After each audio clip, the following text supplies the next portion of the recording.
anybody has an objection, we try to get a question and ask, how could we improve the proposal so you're satisfied? So this is a process, and I think we need to jump into it. We need to stop in half an hour. So if we just have you two people here come together in a circle, and the rest of you come as close as you can so you can hear what people are saying.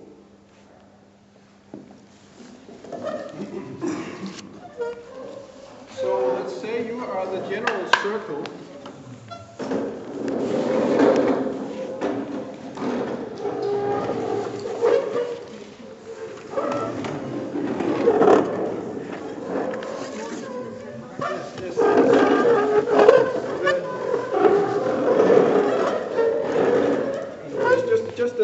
The first group, because we don't take everybody, and then the other observe, because otherwise we don't make it in.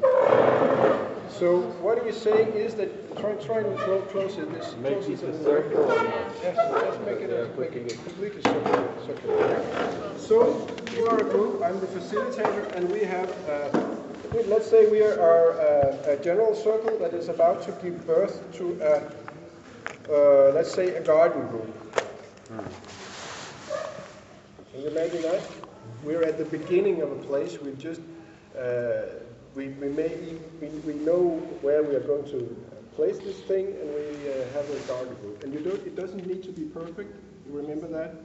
We only need to have a proposal that is good enough for now, good, safe enough to try, and that can go for some time, and then we get some feedback. But now we're trying to make a common aim for a garden group. Now, let's say kitchen group. Okay? Kitchen group. Let's say it's a vegetarian community. And what would the task be for the garden group? What would you say the job is? What is the decision? We are a kitchen group. Oh, sorry. Yeah, the kitchen group. Sorry. You're a kitchen group. What would you think that a kitchen group should be measured against? What is it supposed to do? To feed everyone. Yes. How often? every day. 3 times a day. 3 times a day. 7 days a week. Good idea. We might say we could have some fasting lines also, but we are getting at the kitchen is supposed to at least provide food. Okay? And as healthy as possible. No, not as healthy as possible, because that's a vision. That's a vision. Okay. You have to be able to measure. So you say to be more specific. Is it because you can say if you evaluate the kitchen group and you say you should do it as healthy as possible, I say we did that.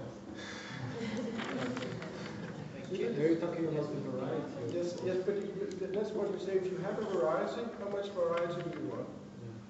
You have to be very specific. Because this is very important, because when you're going to take decisions, you can say, well, we did it. We have got to the point where we have 40% roots, and so we don't need to discuss this anymore. Just because somebody wants to make it even better. No. Just to understand what we're doing, what are you writing there? I'm writing issues that you want for a decision as an aim. Not the aim. As the aim of a kitchen circle. You are... But as an aim, it can't be everyone, because it doesn't characterize characterize anything. Okay, how many people? It doesn't characterize. Yeah. Yes, how many people? 300. 300. But this is exactly what we're doing, right? So you want a qualification here. So, and you wanted some variation in the food. We might make a vague definition, just because let's say in a month we'll make an evaluation, and we'll make a decision, or you will make in a group, you will make a decision on what is the limit. But you could say a variation in the group.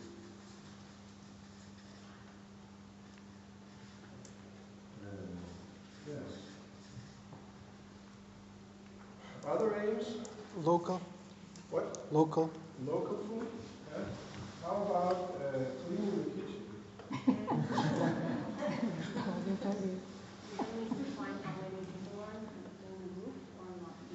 Yes, well, we have said we are going to feed 350 people. How many people do we need in a kitchen group like that?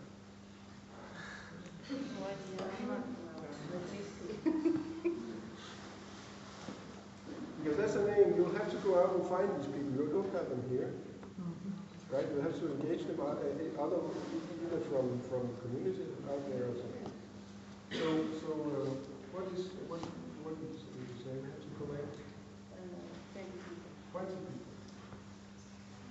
So and then we have to tell that how many people are cooking and how many people are cleaning, for instance? No, they may decide that they'll figure out themselves.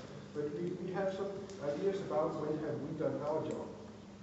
Okay, so we want 20 people. And but they also have to comply with, for instance, this is my suggestion, with health regulations. Right?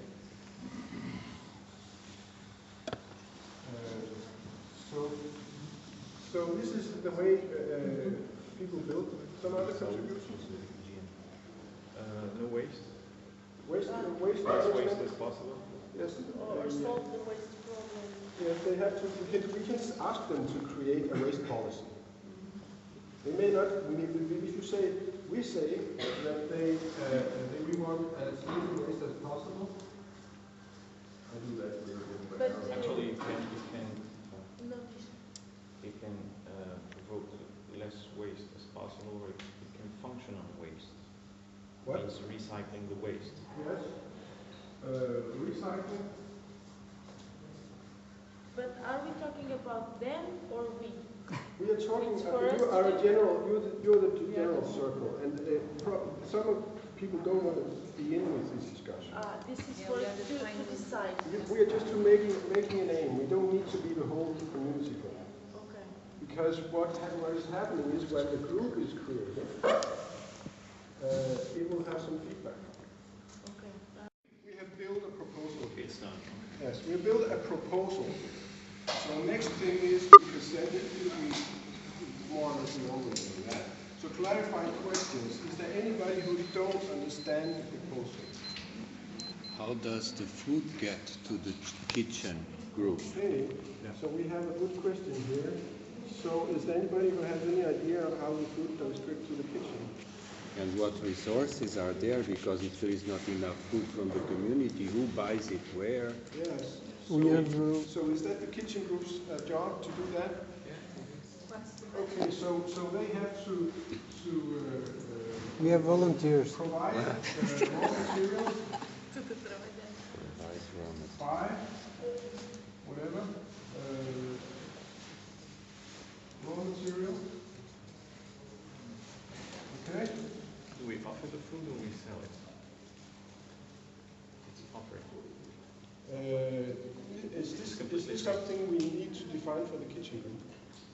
Maybe not. It's the whole Because the kitchen group is community. just, we No, can say we that don't need that. they don't need to know that, because they're not doing that, they're not selling They it. are just cooking. Maybe there is another group that will decide the economic cost. Yeah. But it could be a discussion, a point of discussion. But, see that? Okay. All these questions Yeah. are discussed then in the group. Basically, they are answered in the group Yeah. as questions. It's because actually you're a little bit reluctant with ordinary discussions because they very often create a conflict. So what you say is here we take the questions to the persons. If we have a proposal, now we have actually the collective proposal development process here. But if some person had brought in a proposal, then you have a round of clarified questions, and then all the arguments for the proposal are sort of worked out. Do we have a proper kitchen? Because 350 people is a lot of people. Yes, but is it the kitchen group to design a kitchen? Is that what they also need? Because this is a task for them, right? And that could be one of the aims to design a proper Yes, design a kitchen.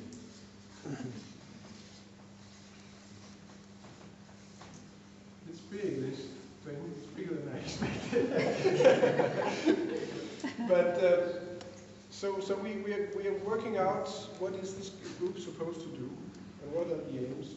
Yeah. There is any budget? Pardon? There is the need to define a budget. Yes, make a budget. But is the kitchen group included? We can say they can ask, they can propose a budget.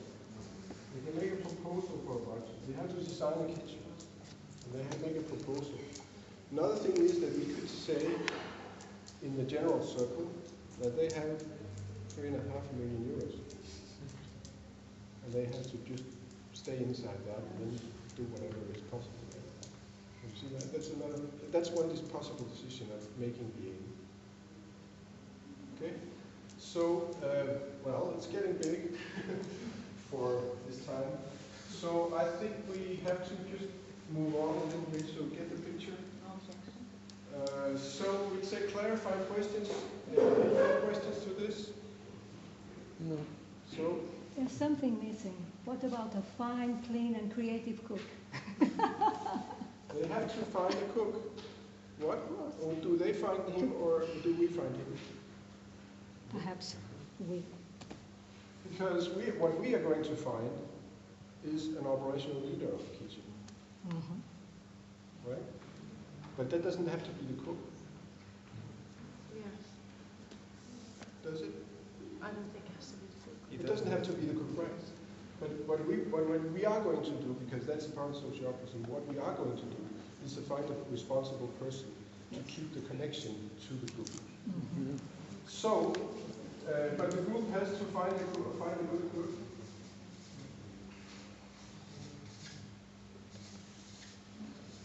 I think at least a couple, and maybe a chef. Why not? So, and then we have short reactions. How do you like this proposal, Vera? Do you like it or do you not?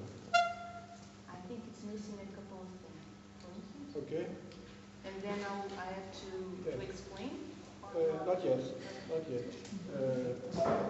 But, yes, just say, you don't like it that much because it's missing a couple of things. Yeah. So you have explained something, short reactions. Okay. How do you like this proposal? I think it's in the good way. What? It's in the good way. It's in the right direction, right? Yes. Yes. And you?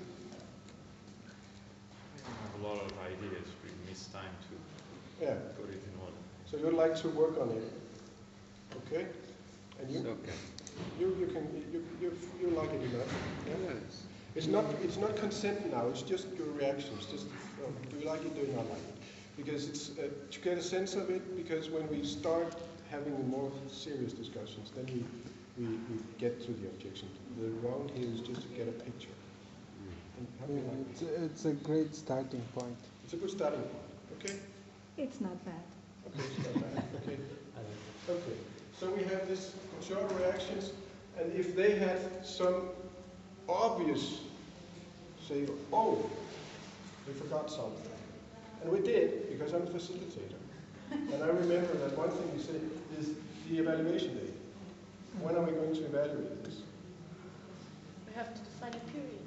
that Yes. we will evaluate. And we may even say we evaluate already on the next meeting, because we have to talk to somebody, maybe, right? Think about it. So this is not maybe finished enough, right? So we can say we work on it for later. But basically as it is here. So when you say evaluation day, the first one is next meeting.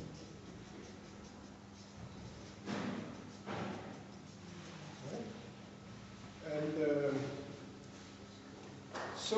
and then we ask for objections. As it looks here, do you have any objections? No.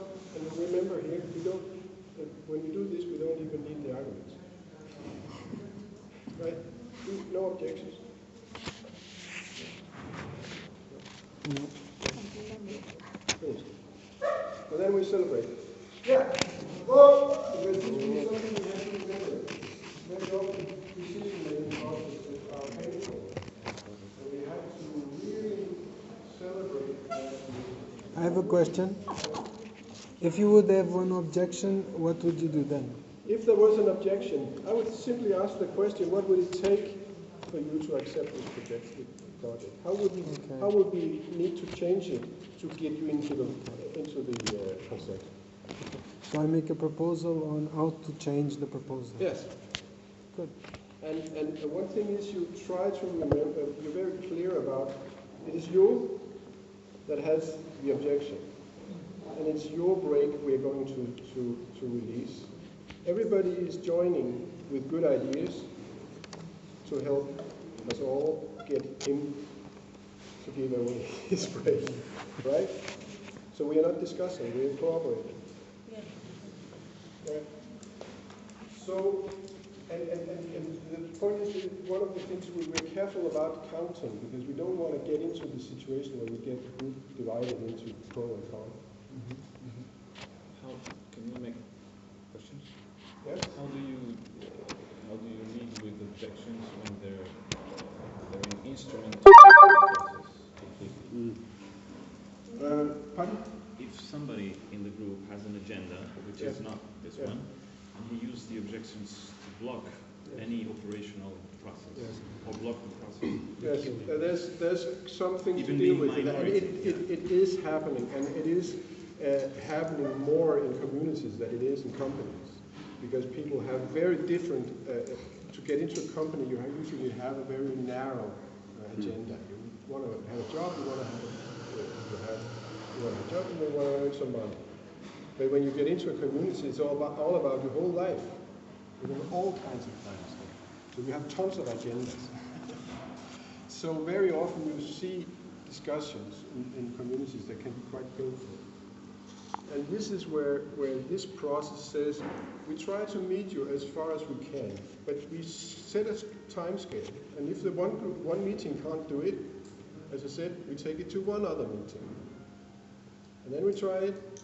We can have it in a group in between, and have you with the objection and somebody else having a long and detailed discussion, maybe making a proposal. We can have a rule that people who object consistently are obliged to provide both and proposals. Provide some kind of proposal that meets the needs of the group and the needs of you. Or we can say we can send it to another circle, because it's still the thing with the aim. If a person has an agenda that is sort of different from the group, it's because it doesn't respect what is the aim. What is it we're working on? Right? And it is the aim that constitutes the group. And if he is not in with the aim, he shouldn't be in the group. Then he maybe can make a productive work in another group. So we maybe make a proposal to have this person find another place to have his agenda forward, right? So it's not about stopping the person as little as possible. To try to find out what is the agenda. Maybe it's beneficial somewhere in the community. So we'll have to get it over there. Or, as the final resort, sociocracy has an exclusion practice, which is a person which is completely not cooperative. Then the group can simply make a consent decision and say, there are a proposal and say, we decide that we can't cooperate. And then this person is not in the consent round. My question is linked to, because there is an unbalanced situation, because the time and the energy it takes to make an objection, and the energy and time it takes to have a collective aim. It's very easy to make an individual objection. Yes. And it takes a lot of time and energy to... No, because... evaluating is much easier than doing. Yes, but the point is that you are not in the group discussing the aim. It is not, that has been decided in another group. So if there's a problem with the aim of the kitchen group, for instance, it's not the kitchen group that makes that. It's done in the general circle. So they decide on the aim, and if we can't work on the aim, then we can say back to the general circle. They have to make it more specific, and then when he comes back, then it maybe is clear that this person doesn't belong here, and he can see that himself. But, well, this is what we're doing here, then I'm in the wrong place, and I just move out of the circle and probably into another circle. But it's very much about this process is extracting clarity about what are the aims. We need that all the time. In some places they even make a rule about arguments and say people's arguments, they have to be related to the aim. If you can see if what you're saying is not related to the aim, then it's irrelevant, and the objection is irrelevant. Or you can say, it makes me feel so bad that I have to leave the group. Well, this is a problem, and then we'll have to find out. But otherwise we can say that, well, it's out of the loop, it's irrelevant objection. So, can you still listen? Or do we need to just stand up a moment? Can you take 10 minutes more? Yes. Okay, because there's another process, which is election. I'll just describe it very shortly because we can't, and we don't have the time for it. The election is a specific version of consent, because consent decisions on proposals, we can model a lot with things, and this is what we're doing. But when we make decisions about a person, we can't model all that much. So there's a special process for how to choose a person. And usually I use that as a demonstration. This is actually the first time I tried to do this other part. But so here we start, instead of describing the proposal, we describe the role. What is the kitchen? And in this case we have a kitchen, we're going to have an operational leader for the kitchen. So we see what is the operational leader's job. We describe that. And the operational leader's job is to make sure that the people in the kitchen always remember what they are here for. So they keep, the operational leader's job is to keep the kitchen in the big context. So we want a person that can do that. He may well have some good leadership abilities, maybe a couple of languages if that's interesting, or something like that. So we describe the role, and then one thing is we don't have volunteering. We are allowed to nominate ourselves, but we are not allowed before the process to jump up and say, I'll do that. Because we don't get wiser. When people get a job because they volunteer, we don't have the discussion of what is the qualifications and what are people's wants. And in this process, we have another thing that makes us a lot wiser, is that we have everybody giving a slip of paper with a nomination, person they want, and it can't be themselves, it can be a person outside, but they have a person. And then we have a round where people tell why they want this person. And this gives us information about the persons they are nominated, but also about the person that is nominating, because it's telling something about his values. So we get to know each other in this process. Then there's a round with anybody want to change the nominations, and then the facilitator makes the proposal. He just chooses one of them, and of course he chooses one that is appropriate. And then, but he is only making the proposal, he's not making the election. Because that's happening when we are saying, do you have any objections to this person being? And then we go around. And then it's very important to say that it's legitimate to have objections here. To say this person, well, he's not very, as far as I know, he's not very good at something. So then we can say, a deal with the proposal, maybe for 3 months. Would that be? Oh, not for an operational leader. We want a longer sprint. Maybe put him on a course. So we change the proposal. This is one possibility. So the facilitator can choose to maybe change the proposal to meet an objection, or he can just say, well, I'll take another one. And then we go on until we find a person that has as much support from the group that at least nobody is opposing. And we're not going for a perfect person, we're going for somebody who doesn't have any opposition. And this is one of the beauties of this process, is that the decisions come out and they don't have any resistance anymore.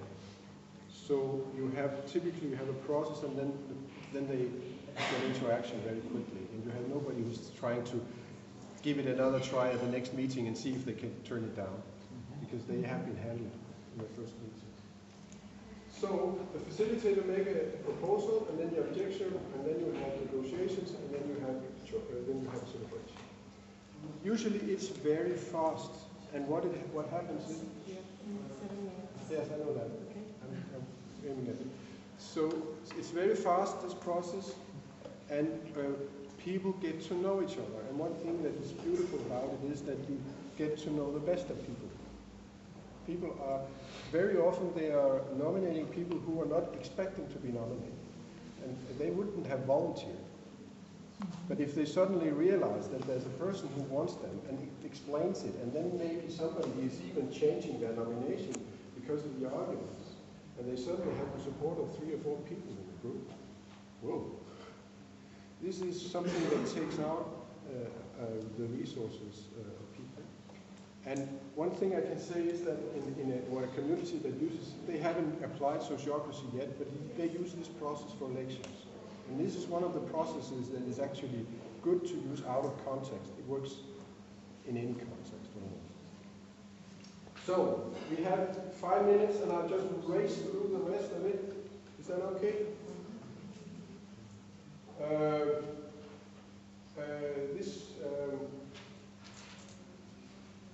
What? A little while, I just jumped fast.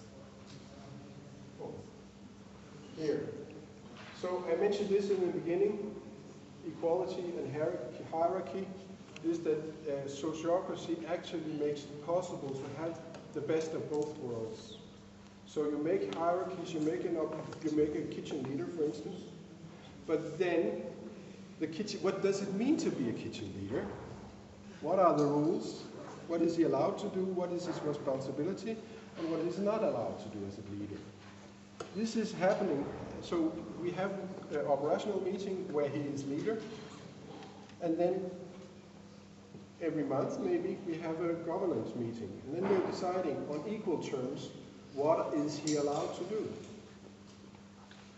And this makes it possible to get the self-organization in the equal space, and then actually using the organization in the other space.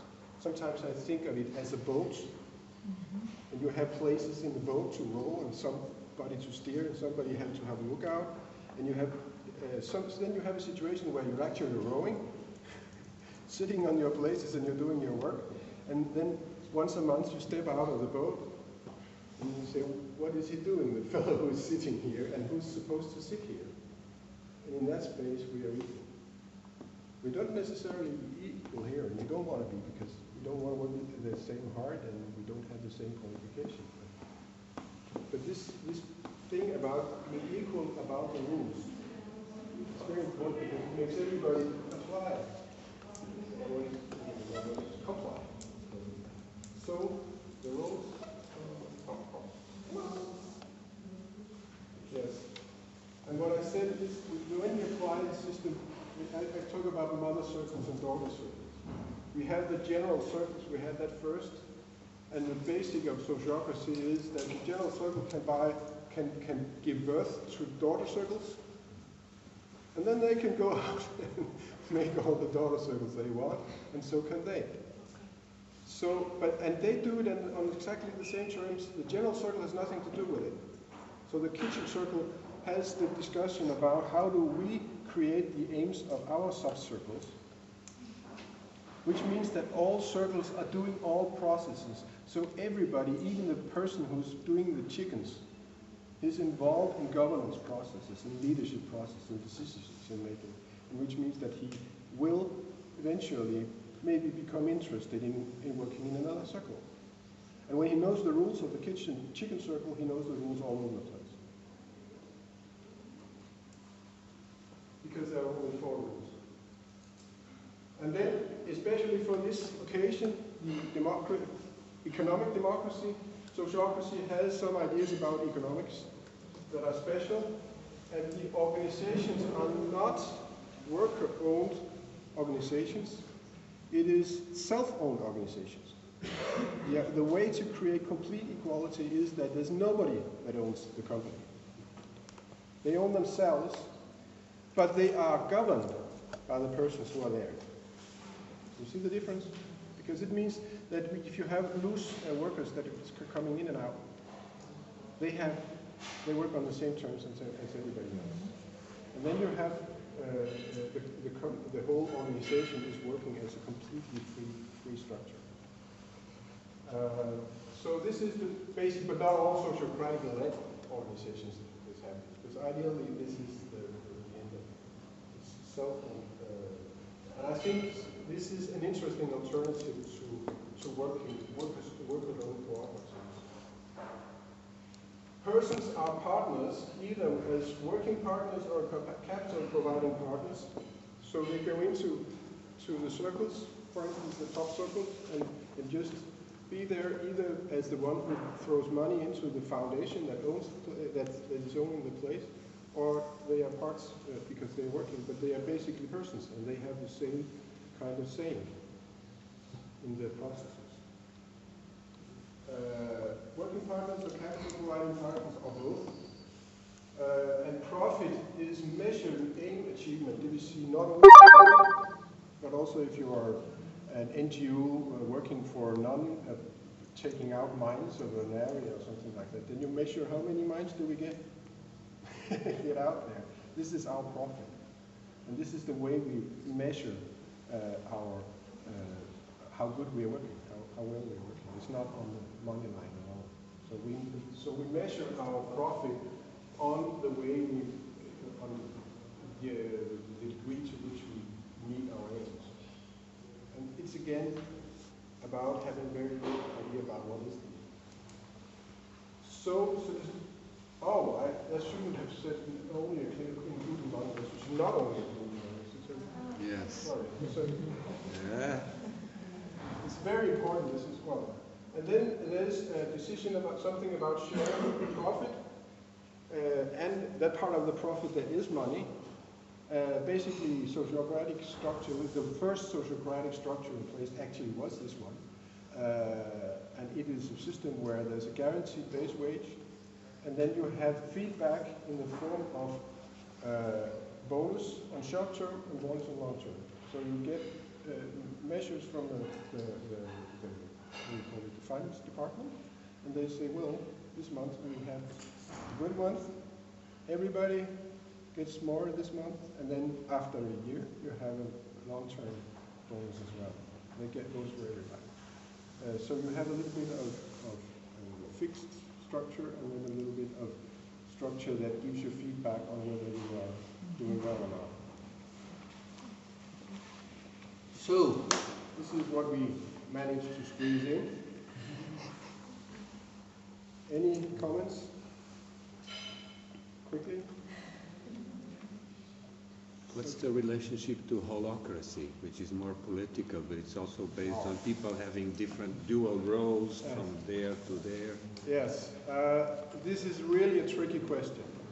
And what I would say is, holacracy, the story, I know we have to cut off. The story is that Brian Robertson learned sociocracy, and then he developed it, and then he gave it another name. And then he is selling it as a company provider, to say something. He's selling it quite expensive. And some people have a grudge against that.